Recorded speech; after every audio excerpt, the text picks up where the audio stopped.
Hello and welcome to the channel. This is Steel City Knives. Right, I've got another video for you today, and as you can see from the thumbnail, it's Drew White's Q&A. So this is going to be focusing on Drew. Now, before I sent him the questions, I already started recording Drew's best bits, and I was just going to showcase all the videos that he sends me on WhatsApp because I thought that would make a really good view. I really enjoy receiving them, and I know you guys would as well. But before that, he sent me his questions. Now, these questions are so good, and there's such a lot of good knives in there that we're just going to do a sole video for that. Now, I've sent them out to Roland Brandt. He's thinking about his, and he's getting some stuff together, so we'll do a video on him as well. Now, when I started this video series off, I honestly had in mind that I'd do one video showcasing their collection, then on to the next. It's developed a bit more like that. I feel like my whole channel is a bit like this. It's just developing as time goes by. So what I'm trying to say in the longest way possible is that these people that are sending me these pictures, they're like my knife buddies. And seeing as this is my channel, they will be appearing on this on a regular basis. People like Retro Stu, Roland, Drew. I think we're going to be showing some of Ian Rankin's knives soon. So these are the people, I'd love them all to have channels, because I feel like in the UK, we're falling a bit behind. America's got loads of brilliant channels going, even Canada and in Europe. And we need some more UK people, as far as I'm concerned, to showcase some of our knives and put some channels together. But I can assure you, it is a big time commitment. I've had to knock one of my hobbies on the head to make time for this. And it does eat up into your life in a positive way. I'm not underselling it. It's brilliant. And I do encourage anybody to do it. And I will help and support anybody that does want to do it, I can assure you. But yeah, that out of the way, these are a few knives I just put out recently. I went a bit mental on the Black Friday stuff because I love a bargain. I bought a lot of vintage pieces as well that's not arrived yet. So there's so many knives to get through. I've got so many ideas for videos. It's just not enough time. This is my first EDC Hank as well. A shout out to this company, Mind Be Kind. Very reasonably priced. I think it was about £13, but really good quality. And I'm quite a small independent company on Etsy, based here in, I think actually in Scotland. But yeah, really impressed with that. And I think I will start carrying them because they do come in handy. So, right. Without further ado, let's talk about Drew's Q&A because it's absolutely brilliant. All right. Where should we start? Right. I'll stop and we'll just... What I'll do a video on each one, like a small little video on each one, each question, I think. So enjoy. Right, I'll be lobbing pictures up on the screen as I talk about these. So, right, the first question then. So, I'll be putting across the people that put this question forward. So this is MB_EDC. He's a knife. He's got a YouTube channel. He specialises in EDC stuff. I don't always agree with his content, but that's a story for another time. But he's a great guy, and I consider him a friend. But yeah, so he put the question out to everybody: what brand or maker if you could only collect one, who would it be? So it's like picking your favourite child, but if you could only collect one brand or maker, who would it be? So Drew had a brilliant, absolutely brilliant answer for this. He chose George Wolstenholme. Now, here's the man himself. So he picked this company, we'll say. They'd been going around since the mid-1700s, so he's got an enormous amount of knives to collect. They're still producing now. They're owned by the Eggington Group. Arguably one of the finest and most historic and best cutlers in the whole of Sheffield. You could do a whole video on George Wolstenholme for the amount of history and brilliance that the company has had in its reign. It's had a real good relationship with America, which can make or break a company, and has been selling knives with America sort of like as early as 1830 probably, I think is the date. But I'll put some knives hopefully going across the screen now, that they are a brilliant, and like I say, you could spend a whole video just on George Wolstenholme. Just a phenomenal company that has done an incredible amount for folding knives in general. They won the term and the right to be in 1750 for the word spring knife, which we all sort of know is a folding knife. They had the big reign in their Bowie knives. They are just a phenomenal company, and rightly a good selection from Drew. And I wouldn't expect anything else from him if I'm completely honest. But a phenomenal choice, mate. So brilliant idea, and what a company. So right, that's question 1 answered. Right, we're going to do question 2, 3 and 4 all together. So question 2 is by Drew himself. He wanted this answering. What started them collecting? Now, I didn't state before when we was talking about George Wolstenholme, he's a son of Stannington, which is a rural place on the outskirts of Sheffield, and that's kind of what this book is about. It's about cutlers that were farmers and made knives in their spare time. And Stannington was a massive place for that. It's a really rural, beautiful little place on the outskirts. Obviously, it's grown now. It's pretty much merged with other places. But back when we were sort of referring to it, I was going to do a whole video on the Stannington Barlow, but we will revisit that and we'll talk about that. That was going to be when I did Drew's best bits. But Stannington has got a whole can of worms to open, because it's just a phenomenal, and that's where Drew's from. Drew's born and bred Stannington.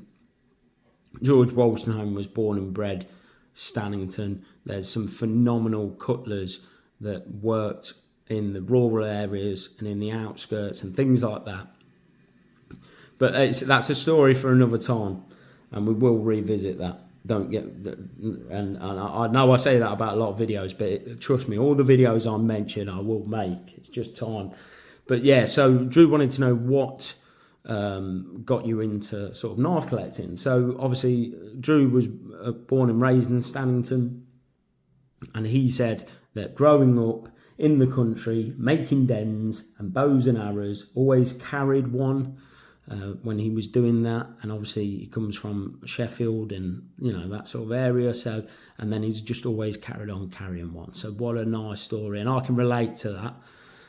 I'm one of 4. We was told to get out of the house a lot of the time. You'll go to a bit of wasteland, a bit of scrubby, a bit of woods. You won't come in until it was dark, and you just enjoyed it. And I feel sorry for the kids these days when they're just on the screens all the time and not out there having an adventure. But yeah, I agree with that one, Drew. That's brilliant. Right, and then the second question. Do you have any collecting rules? And this is from my mate Retro Stu. And he was sort of referring to price, quantity, you know, have you got a limit that you'll sort of collect to in a price range? And this is brilliant from Drew. And I try and keep to this and sometimes fail, but he said nothing over £100. And if you see Drew's collection, the amazing knives that he has within that collection, don't, you know, listen to people that are spending all these massive amounts of money. If your budget is not there, doesn't mean you can't collect knives and have an amazing collection. And sometimes the less money you have makes you more frugal, makes you more decisive in what you want in your collection and what you're willing to spend that money on. But price is a funny thing.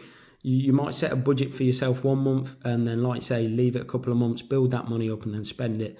But I think price, you could do a video on just money and collecting in general and the relationship between the two, really. And it's a big topic on its own. But I'm a bit like Drew. in my mind, buying a knife sort of at that price range, then it does become a showpiece, a thing that I wouldn't want to use because of the monetary value of it, so to speak. Now, don't get me wrong, knives can put up with a lot of punishment and they're very forgiving to a certain degree. But yeah, once you start getting to the really high amounts, does it become a knife, or is it just it's an ornament, isn't it, really? And I'm not there. I probably will be one day. I'm not dismissing that. If people want to do that, that's brilliant. But for me, at the moment, I'm not quite there, and I'll probably be eating my words a couple of years down the line, I'm sure. But at the moment, as it stands, I'm a bit like Drew. I have a cut off, but mine's probably a little bit more higher because I'm a weaker individual, Drew. But right, so let's do the third one. And the third question, the fourth question we're on now. Favourite steel type? And this is from Ian Rosie 4431. Thank you, Ian. And I love this answer. He's just put carbon. Not what carbon or anything like that. Carbon. Love it, Drew. And mate, I'll be honest with you, steel type is not a big issue for me. I definitely have a lower limit, and I don't want anything below a certain thing, but I'm not one of these where it'll make or break a knife decision, I can assure you. It's not a big high priority. Again, I'll probably end up eating my words, but it's never been a big issue for me, steel type. And I can understand, again, that's a can of worms, and you could go into that till the cows come home. But right, I'm going to stop and we'll get on to the next questions. Thank you for everybody again that sort of participated in this and put some questions forward. I really do appreciate it. And what I'll do, I'll probably link you all in the description so you can see your questions being answered. Right, we're on the fifth question. Now, this question was given by Ray over at North Star Knife Reviews. Brilliant channel. If you're not already subscribed, go subscribe. He's a brilliant guy in the community. I love his channel. He travels around quite a bit, and he shows he does posts of like pictures where he's been and things like that, which I love. I love when you're doing a 12-hour shift in a dreary industrial setting and you're caked up in oil and muck. Sometimes when you come out to have a bit of a break and you see one of his posts pop up, and it's, you know, and he went to a knife show as well, also with Tom recently. That was a good bunch of videos that they put together there. So yeah, go check them out. Thanks for the question. So his question was that he wanted to ask everybody most carried knife, and Drew, being Drew, was not disappointed here. This is his HM Slater. So this company, again, you could spend a whole video on this company. It's such a rich history. So HM Slater, they did start off as Slater Brothers, and then they went to HM Slater. They were founded in 1858, so they've got a real long, and the history is brilliant. So there's a lot of twists and turns to it. They were quite, they could make quite a bit of money. They also bought some other companies. I think Stan Shaw along the way did some work for them. But yeah, they are brilliant company. There's a few criminal charges to some of the people that that had the company. They went off and did a different sort of property venture, and they got found out about it, and it's just, there's a lot to talk about when you talk about HM Slater. But yeah, hopefully I'll put a few of their knives up on the screen. They did a brilliant advertising campaign in the 1890s, and they boasted quite boldly that their knives and their cutleries couldn't be beaten by France, Russia or Germany. Just a brilliant company, and thanks for sharing that one with us, Drew. I can understand why that's your most carried. I love that knife. It looks absolutely brilliant. And I asked him the question, that easy out is standard. That's not something he's put, that's always there. So right, on to the next question. Thank you, Ray from North Star Knife Reviews. Thank you, Drew, for that brilliant knife. Right, so the sixth question is a funny question, and I felt like we could talk about this, and I hope Drew doesn't mind, but we'll go into it a little bit.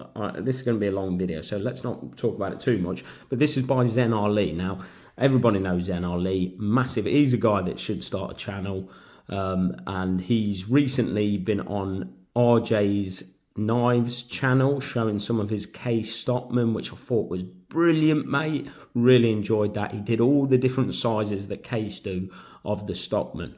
But he's a brilliant character. He's supported this channel from the start. He's good for the banter, and I really enjoyed him doing that. And I think personally, I'd like to see him on RJ's lives. Now, RJ, I need to give a bit of a shout out to, because he was the inspiration for doing collection videos in general. So if on RJ's channel, he does a collection video where he actually videos it with that fellow knife collector, and they do sort of a face-to-face interview and hold it up. Now, my problem is, I thought, with that sort of setup, is that not everybody likes to be behind a camera. We're blokes. We don't like the attention a lot of times, do we? And we just, and also when they hold that knife up, you can't really see it that well. That's why I think sometimes a photo, putting it on screen, you can really enjoy it. It shows it in its best light. So that's why I thought, well, let's do it for people that don't want to get behind a camera, don't want to be sort of the centre of attention as such. And it does. I'm the same. I was a bit I mean, I don't want to go on the lives, I'll be honest with you, because I swear quite a bit, and I'm a bit rough around the edges, and sometimes I stumble over my words and all the rest of it. And that's why I wanted to do it in the sense that people sent me pictures and then talk maybe a bit. And so anyway, you get what I'm saying. Anyway, dropped a F-bomb. Zen Ali put on his, which was quite funny. I spoke to my missus about this. He said, what have you got planned for your collection when you are no longer here, when you die, essentially?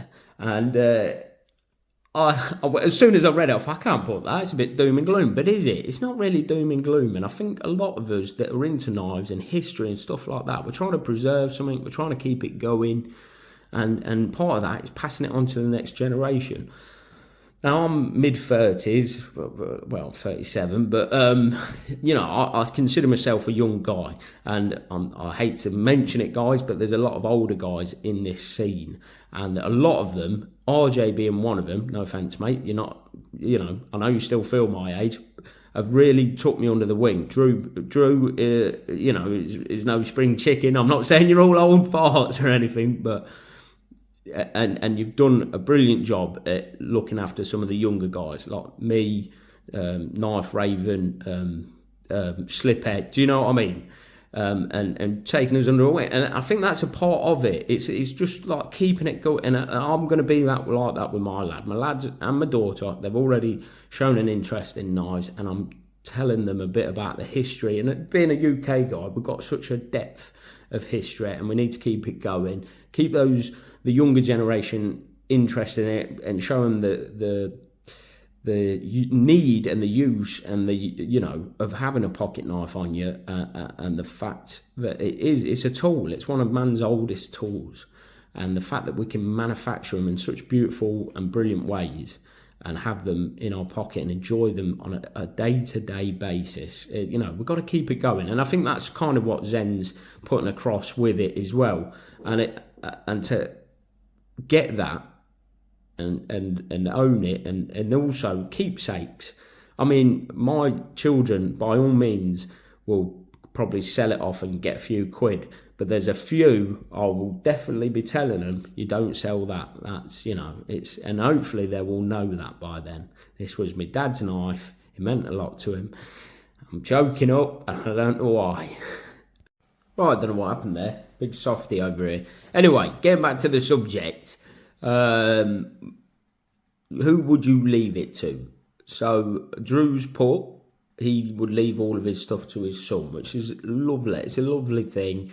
Drew's got some hand-me-downs that he believes is from not just his grandfather, but his great-grandfather. And it's just a nice thing to have. Something that's, it's a tangible thing that meant a lot for them, and it's gone down from generation to generation. Unfortunately, I haven't got any of those. I hope to put that right for the generations to come. But I thought it was a really brilliant question, Zen, and definitely worthy of being in the list. You can look at it as a bit of a dark, but I don't. I see it as a very positive question to ask.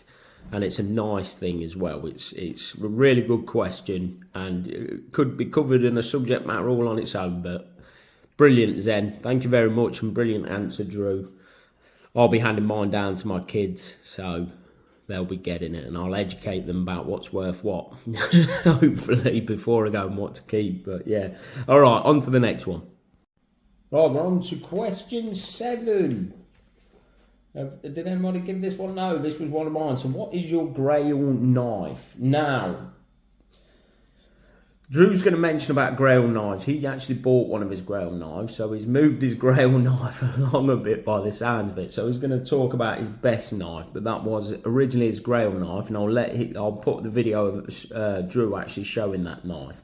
Now, Drew's made this really hard work for me because a lot of the knives that he's picked, you could go into real great depths about the history and everything. So I'm trying to keep these videos. I know this is going to be a long one, and I appreciate if you've lasted this long with us.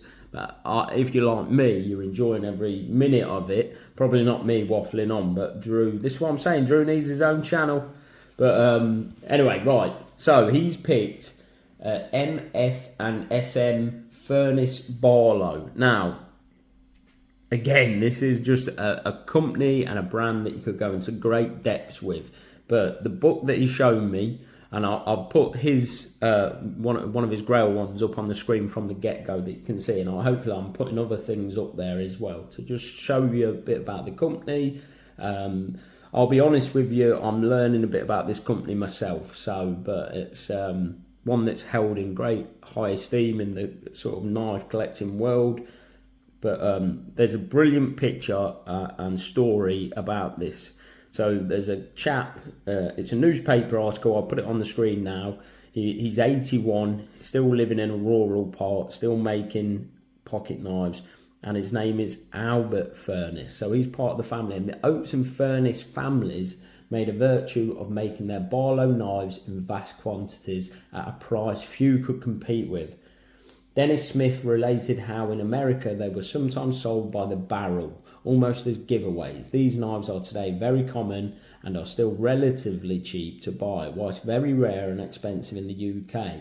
I understand that in more recent times, after 1893, Furnace Barlows were given away free with a meal in the River Lynn Hotel, which was run by the family.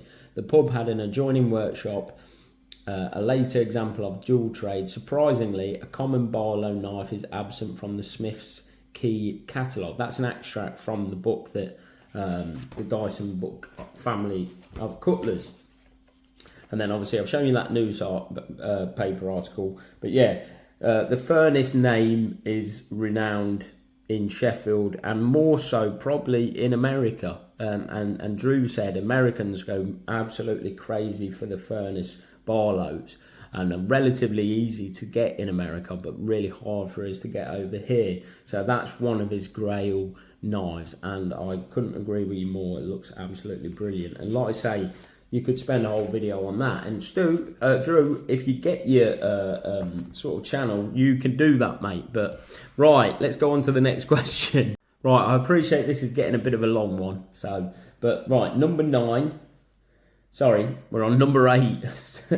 Best and worst knife in the collection. So we have been showcasing some absolutely beauties here, but it's funny to just show those lemons in your collection as well. So we have got quite a funny one from Drew. Some people might love it still, but yeah, I nearly bought this knife. But let's let Drew show you his favourite knife. Morning, Paul. So I'm going to send you a video of this. This is the Grail knife for me, to be quite honest. I was after the Sheffield made Barlow 1800s for a long time. Ideally it were the Furnace and Co one, which are massively popular over in the US. They shipped them off a bit barrel load, and you could also as well get them at the local chip shop in Hillsborough. Got family owned who made them with some fish and chips. But how good would that be? Now we're lucky enough to pick this one up a few months ago now from a mate on Instagram, and I get a trade for it, and I would absolutely over the moon. Christopher Johnson, Washington Works, Sheffield. That was the blade that was in it, which I've asked Stephen to keep for me. Everybody can see it's pretty much useless that now. You can't do anything with that. And as I use all my knives, I'm going to put my new blade in it. Unstamped, so it's not confusing. Aged it a little bit myself with some... Anybody's interested in how I aged that, it's literally vinegar, normal household vinegar, and some cotton wool. Some toilet roll, sorry. Soak it in, wrap it round, leave it for a bit. So there's all these things, put mayonnaise and ketchup and all that nonsense online, but I've never found any of it works. But anyway, yeah, so that's aged. I think that's aged quite nicely. This is a user, so it'll wear down and I'll, it'll look a bit more age appropriate, I guess. But what I love about this, I mean, this, I think they call this marrow bone now.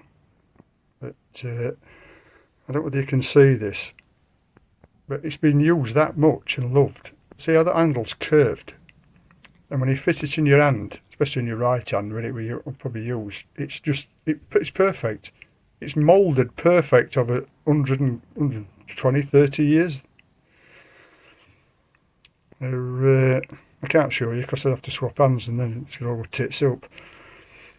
But yeah, so that's my Grail knife really. Which is unfortunately having a Grail knife because you're always a bit frightened of using it in case you get stopped or you lose it or something like that. But yeah, that's me Grail knife. If anybody out there's got one at Furnace and Co ones, my friends across the pond, I'd always be interested. But yeah, I'm more than happy with that one. It's got a nice snap to it. Yeah, I mean, a lovely knife that is. Actually, I think that might go in my pocket today. But yeah, so Grail knife. I think everybody will agree it's a nice looking bolo, that. Anyway, hope you're doing well, brother. See you on the next one. And what I'll do, I'll put some pictures on now of, so thanks for that, Drew, and what an amazing knife. So he's actually had that rebladed by the one and only Stephen Cocker, and I'll show you pictures of what it did look like before, because he has to keep the blade, because he's a knife nut, and we all would, and then what Stephen Cocker's done there. Now, he's not put anything on the tang stamp like Drew said, to confuse matters, so it's just a plain black blade, but yeah, absolutely insane. Christopher Johnson knife there, and a beauty. And yeah, thanks for that, Drew. And again, you could go into the history of that, and that's what I mean. Drew's probably going to be, if he don't get his own channel, he'll be a regular on this. Same with Roland Brandt and all the lads that get involved, definitely. So, and then his worst knife is an actual what's it called? The Gerber straight lace, that's it. And we'll put a picture of that up now. That's one he classes his worst knife. So that's it. That's question 8. So we've got 2 questions left. We've got how many in the collection currently? So Drew has got, what did he say? 150 plus knives, and he's probably getting to that point where you just stop counting a lot of the times because it makes you feel better. And then 10, which he sort of replicated Roland's answer here, and I'm finding a bit of a pattern here with a lot of the more seasoned knife collectors, and it's a brilliant bit of advice for us all to take note on, is don't follow trends, collect knives that you like and you love. So a brilliant Q&A from Drew there. I'm looking forward to Roland Brandt's. Obviously, we'll hopefully show Ian Rankin's collections. Thanks very much, Drew, for sharing all that with you. I probably didn't do it justice, mate, because you could go into such great detail there with all of them. And I love seeing other people's collections. But like I say, Drew will be, if you don't start his own channel, will be a common theme on this, along with Roland and whoever gets involved, definitely. So thank you all for watching. I know it's been a long one, but I enjoyed that. Now I've got a hell of a lot of editing to do, so I'll see you on the next one. All right, cheers.